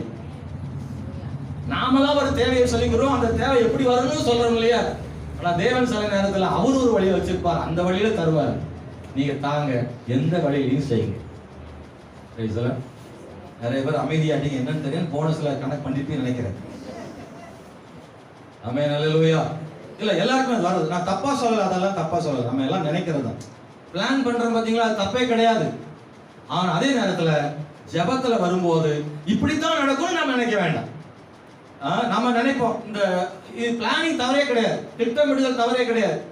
இந்த மாதிரி சம்பளம் வருது, பணம் வருது, வருமானம் வருது, இதை வச்சு இது செய்யலாம் அப்படின்னு நினைக்கிறீங்களா, அது தப்பே கிடையாது. ஆனா தேவன் இப்படித்தான் செய்வாருன்னு நம்பாதீங்க. தேவன் வேறு வழியிலும் செய்ய முடியும். இன்னொன்னு சொல்ல விரும்புறேன், சில நேரம் நாம் திட்டமிட்டபடி நடக்காத போது சோர்ந்து போகாதீங்கன்னு சொல்லுவாங்க. திட்டமிடுதல் தப்பல, ஆனா திட்டமிட்டும் சிலது நடக்காம போயிடும், அப்ப சோர்ந்து போயிடாதீங்க. அப்ப தேவன் வேற ஒரு வழி வச்சிருக்கிறாருன்னு அர்த்தம். நீ திட்டமிட்ட ஒரு கதவு திறக்காமல் இருக்கலாம், தேவனே உனக்கு இன்னொரு கதவை வைப்பார். எப்பெல்லாம் உங்க வாழ்க்கையில நீங்க திட்டமிட்டபடி நடக்கலையோ, நீங்க எதிர்பார்த்தபடி நடக்கலையோ, அப்போ சோர்ந்து போகாதீங்க. கர்த்தர் சமூகத்துல ஜெபிங்க. தேவன் இன்னொரு அதை விட நல்ல ஒரு திட்டத்தை கர்த்தர் வைத்திருப்பார். பொன்னும் வெள்ளியும் கொண்டு சுகமாக்க விரும்பிய நாகமானுக்கு யோர்தான் நதியில் அவன் நினைச்சே பார்த்துக்க மாட்டான். இப்படி நடக்கும் நினைக்கிறான். அவனுக்கு ஒரே பைசா கூட செலவு இல்லாம அவனுக்கு சுகத்தை ஆண்டவர் கொடுத்தார் அல்லவா. தேவன் வேறு வழியில கர்த்தர் செய்ய முடியும். ஆண்டவர் சொல்றார், உங்கள் நினைவுகள் என் நினைவுகள் அல்ல, உங்கள் வழிகள் என் வழிகளும் அல்ல, என் வழிகள் உங்கள் வழிகளை பார்க்கிலும் மேலானவை என்று சொல்றார் ஆண்டவர். ஹல்லேலூயா. அதனால இந்த காலவெளியில தேவனுடைய பிள்ளைகளே ஸ்தோத்திரம், பெரிய பணத்தால் முடியாததை தேவன் அற்புதத்தால் செய்ய வல்லமையுள்ள தேவனாக இருக்கிறார் என்பதை வாசிக்கிறோம். ஸ்தோத்திரம். ஆறாவது, பெரிய பணத்திற்கு ஆசைப்படாத தேவனுடைய ஊழியக்காரர். ஹல்லேலூயா. எலிசா அந்த இடத்துல பார்க்கும்போது ஆச்சரியமா இருக்குல்ல. அவன் பணத்துக்கு ஆசைப்படல என்பதை நான் வாசிக்கிறோம். நீ யாரா கூட இருந்துட்டு போ, ஆனா அதே நேரத்துல நான் செய்ய வேண்டியது செய்கிறேன், வெளியே அனுப்பிட்டான். ஆமென், ஹல்லேலூயா. அன்பான கர்த்தருடைய பிள்ளைகளே ஸ்தோத்திரம். அங்கே நடந்தது என்ன, சுகமடையும்படி இன்னொரு வழியை அங்கே கொடுக்கப்பட்டிருக்கிறது. பணம் படைத்தளபதி வந்திருக்கிறான்றதுக்காக போய் அவனை காலில் விழவோ அல்லது வணங்கவோ அல்லது தடவி கொடுக்கவோ எண்ணெய் பூசவோ அதெல்லாம் எலிசா செய்யவே இல்லை. அப்படிப்பட்ட ஒரு தேவனுடைய ஊழியக்காரனாக இருந்தார். இன்னைக்கு நீங்களும் நானும் அப்படிப்பட்ட இடத்துல இருக்க கர்த்தர் கிருபை செய்தார். அவன் பயப்படலை என்பதை பார்க்கிறோம். 10ஆம் வசனம், 11, 15, 16 போன்ற வசனங்களை அதை படிக்கிறோம். நமக்கு நேரம் இல்லாதனால 7வது விஷயத்தை சொல்ல விரும்புகிறேன். பெரிய காரியத்தை செய்த சிறிய ஊழியக்காரர். பெரிய காரியத்தை செய்த சிறிய ஊழியக்காரர். நாகமானோடு கூட அவன் வேலைக்காரங்க வந்திருக்காங்க. அவனுக்கு கீழே இருக்கக்கூடியதான வீரர்கள் வந்திருக்காங்க. எலிசா சொல்றாரு, தன்னுடைய வேலைக்காரன் மூலமாக சொல்றாரு, பாருங்க, பெரிய தீர்க்கதரிசிக்கு சிறிய வேலைக்காரன், பெரிய படைத்தளபதிக்கு சிறிய படைத்தளபதி, அவன் சிறுமை உள்ளவனுக்கு பெரிய ஊழியக்காரன், அப்படித்தானே சொல்ல முடியும். எலிசா கிட்ட இருந்த வேலைக்காரன் சரியில்லை, நாகமான்ட்ட இருந்த வேலைக்காரன் விசுவாசமா இருக்கான். கவனிக்கிறீங்களா? எலிசா தீர்க்கதரிசி கூட இருந்த வேலைக்காரனுக்கு இருந்தல்ல விசுவாசம் இல்லை. ஆனா அந்நியன் படைத்தளபதி அவன் கூட இருக்கிற வேலைக்காரன் விசுவாசம் இருக்கு. நாகமானுக்கு கோவம் வந்துருச்சு. என்ன போய் யோர்தான், அது கலங்கின தண்ணீர்.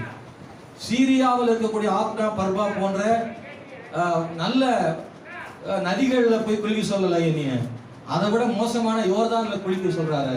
நான் வீட்டுக்கு போறேன் அப்படின்னு கோவம் அவனுக்கு வந்து, என்ன தடவலை வைக்கல, ஜெபம் பண்ணல, என்னைய தொடலை. இவர் குஸ்துரை ஏற்பாரு, அவர் தொடணும் வாங்குறாரு. அவர் எதிர்பார்ப்பு ரொம்ப அதிகமா இருக்கு. அவன் நினைச்சது நடக்கல, கோவப்பட்டு போறான்.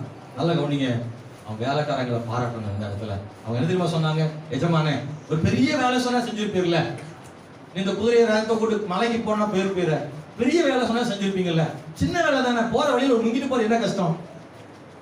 அந்த வேலைக்காரங்களுக்கு ஒரு கைத்தட்டி இருக்குமா? இப்ப அவங்க இல்ல, ஆனா இந்த கைத்தட்டல் நமக்குள்ள விசுவாசத்தை கொண்டு வரட்டும். இந்த மாதிரி ஆட்களை நம்ம பக்கத்துல வைக்கணும். எந்த மாதிரி ஆட்களை? நம்மள விசுவாசத்தை தூண்டுற மாதிரி ஆட்களை வைக்கணும். சில ஆள் இருப்பான் வேலைக்காரன், எஜமானே கொஞ்சமாவது உனக்கு அறிவு இருக்கா, நீங்க எவ்வளவு பெரிய ஆளு, உசுப்பேத்தியே சில ஆள் இப்படி பண்ணுவான். சில நம்ம கூட இருக்குமா, நீங்க யாரு, நீங்க எப்படிப்பட்ட ஆளு, எவ்வளவு பெரிய ஆளு, பரிசுத்தவா, ஜெபம் பண்ற ஆளு, செப வீரர் வீராங்கனை, நீங்க போய் இவனுக்கு கீழ்ப்படியலாம். ஒரு படை தளபதி, ஒரு சாதாரணமான ஆளு, அவன் சொன்னதை கேட்கணுமா? அவன் மதிக்கல, நம்ம வந்ததுக்கே மதிக்கலையா, வாங்க போவோம், இன்னும் அந்த வீட்டு பக்கம் வரக்கூடாதுன்ட்டு நம்மளை தூண்டி விட்டு நம்மளை ஏற்கனவே கொதிக்கிறதுல இன்னும் எண்ணெயை ஊத்துறாள் நிறைய இருக்கும். ஹலோ, கொதிக்கிற தீயில எண்ணெய் ஊத்துறா இருக்கக்கூடாது, தண்ணி ஊற்றி அணைக்கிற ஆளா இருக்கணும். நல்ல கவனிங்க, இந்த மாதிரி ஆளை பக்கத்துல வைங்க. தூண்டி ஒரு ஆளா இருந்தா கொஞ்சம் கழட்டி விடுங்க. சில வீட்டுல மனைவி அப்படி இருப்பாங்க. கணவர்களுக்கு சில மனைவிகள்லாம் இந்த மாதிரி நாகமான் கூட அந்த மாதிரி இருக்கும் மனைவிகள். ஆமா, ஏற்ற வீட்டுல சண்டை வந்திருக்கும், அவர் வேலைக்கு போயிருப்பாரு, சாயங்காலம் வீட்டுக்கு வருவார். இந்த அம்மா சொல்லும், இந்த அப்படி அறுவாள ஏற்ற வீட்டுக்காரி நீ ஏதோ பேசிட்டா அவள் வெட்டாம நீ வீட்டுக்கு வந்து வராத, வெட்டிட்டு வந்து அவனுக்கு சாப்பாடு அப்படின்னு சொல்ற மனைவிகள் இருக்காங்க. நீ எவ்வளவு கேவலமா பேசிட்டா தெருவுல, நீ ஒரு ஆம்பளையா இருந்தா அவளை 2 கேள்வி கேட்டுட்டு வான்னு சொல்லி வீட்டுக்காரர தூண்டி விடுற மனைவி இருக்காங்க. சில மனைவிகள் வந்து கணவர்கிட்ட சொல்லாமலே அப்புறம் மெதுவா சொல்லி பிரச்சனைகளை கூட் பண்ணி சமாதானப்படுத்துற மனைவிமார் நிறைய பேர் இருக்காங்க. அல்லேலூயா. அதே மாதிரி கணவன் ஸ்தோத்திரம், மனைவிக்கு ஒரு பிரச்சனை வரும்போது கணவன் சப்போர்ட்டா இருக்கிற கணவர் உண்டு. நம்ம கூட இருக்கிறவங்க நாகமானு கூட இருந்த வேலைக்காரங்களை போல ஆமென் ஸ்தோத்திரம் பக்குவப்படுத்துறவங்களாக, சமாதானப்படுத்துறவங்களா, கோபத்தை கண்ட்ரோல் பண்றவங்களா, காரியத்தை நடப்பிக்கிறவங்களா இருக்கணும். ஆமென்.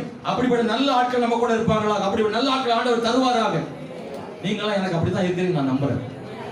அல்லேலூயா. நான் நிறைய விசுவாசம் சொல்லுவேன், பாஸ்டர் தைரியமா இருங்க, ஒன்றும் பிரச்சனை நாங்களா இருக்கோம் அப்படின்னு சொல்ற விசுவாசிகள் இருக்கிறீங்க.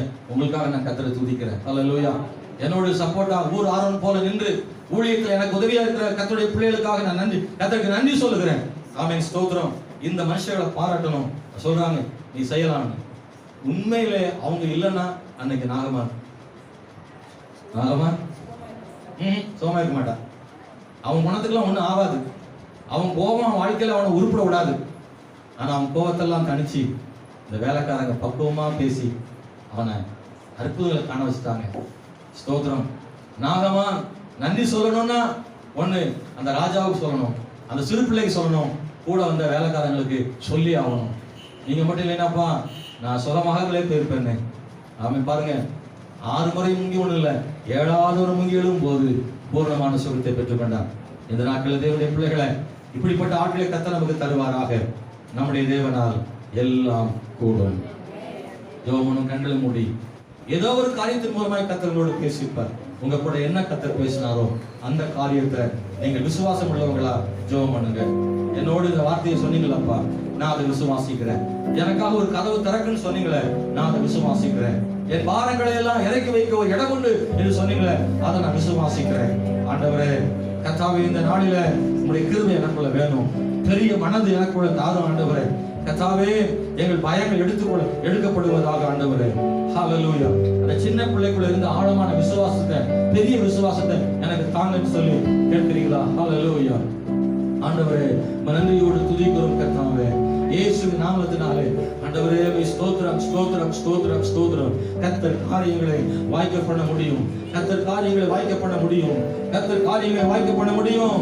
ஜெபம் கண்ணமுடி ஜெபம் இயேசுவின் நாமத்தினாலே. எல்லாரும் தேவ சமூகத்தில் சத்தத்தை உயர்த்தி ஆண்டவரே உம்மை விசுவாசிக்கிறோம், உம்முடைய நாமத்தை விசுவாசிக்கிறோம், உம்முடைய வல்லமைகளை விசுவாசிக்கிறோம். ஜீவனுள்ள தேவன் இஸ்ரவேலில் உண்டு என்பதை விசுவாசிக்கும்படியாக தேவன் நாகமானை கொண்டு வந்தீரே. அவர் வாயினாலே சொன்னான், ஓ இஸ்ரவேலிலே ஒரு தேவன் உண்டு, அற்புதம் செய்கிற ஒரு தேவன் உண்டு என்று அறிக்கையிட்டது போல. ஓ ஹல்லேலூயா ஹல்லேலூயா. அந்த நாகமான் சொன்னான் 15ஆம் வசனத்துல, இஸ்ரவேலில் இருக்கிற தேவனை தவிர பூமி எங்கும் வேறே தேவன் இல்லை என்பதை அறிந்தேன். இப்போதும் உமது அடியேன் கையில் ஒரு காணிக்கை வாங்கிக் கொள்ள வேண்டும் என்று கெஞ்சுகிறான் எலிசாட்ட. இஸ்ரவேலில் இருக்கிற தேவனை போல ஒரு தேவன் இல்லை, நம்முடைய தேவனை போல ஒரு தேவன் இல்லை. அவர் சர்வ வல்லமை உள்ள தேவன். அவர் ஹல்லேலூயா ஹல்லேலூயா ஹல்லேலூயா. கர்த்தர் நல்லவர், கர்த்தர் நல்லவர். ஒப்பு கொடுத்து ஜெபம் இந்த வசனத்துக்கு ஒப்பு கொடுங்க. இந்த காலவேளை தேவன் நடத்துவார். உண்மையிலே சில வார்த்தைகளை சொல்லி பாருங்க. இந்த நாள் ஒரு அற்புதத்து நாளாக கூட மாறும். இந்த நாள் கூட உங்க வாழ்க்கையில் ஒரு அற்புதத்து நாளாக மாறும். தேவன் ஒரு பெரிய அற்புதம் செய்ய வல்லமையுள்ள தேவனா இருக்கிறாரு. ஓ இதுவரை செய்த தேவன் இன்னமும் செய்வார் செய்வார் செய்வார். ஹல்லேலூயா ஹல்லேலூயா. செய்திகளை கேட்டுவிட்டு அர்ப்பணம் செய்யாமல் போய்விடாதீங்க, தேவ சமூகத்தில் ஜெபிக்காமல் போயிடாதீங்க. இந்த செய்தியினுடைய வல்லமையும் செய்தியின் பலனும் நாம் அர்ப்பணம் செய்து ஜெபிக்கிறது மூலமாக இவை கிடைக்கிறது. உண்மையாய் இந்த வசனத்துக்கு ஒப்பு கொடுத்து ஜெபித்தால் இந்த நாட்களில் தேவன் நம்முடைய குடும்பங்களையும் அற்புதம் செய்வார். உங்களுக்காக நான் ஜெபம் பண்ண விரும்புகிறேன். ஹல்லேலூயா. ஆமென் ஸ்தோத்திர. விசுவாசம் உள்ளவங்க, என்னோடு கர்த்தர் பேசினார் என்று சொல்றவங்க, வாழ்வில கர்த்தருக்கு அர்ப்பணம் செய்தவங்க, இந்த செய்திக்காக தேவ சமூகத்தில் ஒப்பு கொடுத்து ஜெபம் பண்றவங்க மாத்திரம் கரம் உயர்த்தி தேவை நிறைந்தவங்க கூட கை உயர்த்தலாம். இன்னைக்கு இந்த செய்தி மூலமா தேவன் நம்மை ஆசீர்வதிக்க வேண்டும். உங்களுக்காக ஜெபம் பண்ண விரும்புகிறேன். ஆமென். ஸ்தோத்திரம். வெட்கப்படாம கை உயர்த்தி ஆண்டவரோட ஜெபம், ஆண்டவரே இந்த செய்தி மூலமா என் வாழ்விலும் தேவன் ஒரு காரியம் செய்ய வேண்டும் என்று நான் ஜெபிக்கிறேன் சொல்றவங்க கரம் உயர்த்தி. பரிசுத்தமுள்ள பிதாவே, இந்த காலவெளியில ஜெபிக்கிற ஆண்டவரே, கரங்களை வைத்து ஜெபிக்கிறவருடைய பிள்ளைகளுக்கு இந்த அற்புதங்களை நடப்பிக்கும்படியாக நாங்கள் ஜெபிக்கிறோம் கர்த்தாவே. ஸ்தோத்திரம் ஆண்டவரையா. சிறு பிள்ளைக்கு இருந்ததான விசுவாசத்தை எங்களுக்கு தரும்படியாக ஜெபிக்கிறோம் ஆண்டவரே. கவலைகளை, வேதனைகளை, பயங்களை ஆண்டவர் எடுத்து போடுவீராக ஆண்டவரே. ஒரு புதிய வழியை தேவன் செய்கிறபடியா நன்றி செலுத்துகிறோம் ஆண்டவரையா. நாங்கள் நினைக்கிறதை போல் அல்லாமல் வேறு வழியிலே தேவன் அற்புதங்கள் செய்யக்கூடும் என்பதை நாங்கள் விசுவாசிக்கிறோம் தேவனே. அப்படிப்பட்ட விசுவாசத்தை எங்களுக்கு தரும்படியாக ஜெபிக்கிறோம். நாமமே மகிமைப்படுவதாக எங்களை தாழ்த்துகிறோம். இந்த கால வேளையில அவருடைய வார்த்தைக்கு தங்கள் வாழ்வை ஒப்பு கொடுத்து அர்ப்பணம் செய்து ஜெபித்த எல்லாரையும் உங்களுடைய கரங்களை இப்பொழுது தொடுபடியாக ஜெபிக்கிறோம். ஆசீர்வதிப்பீராக. இயேசு நாமத்தில் ஜெபிக்கிறோம் நல்ல பிதாவே.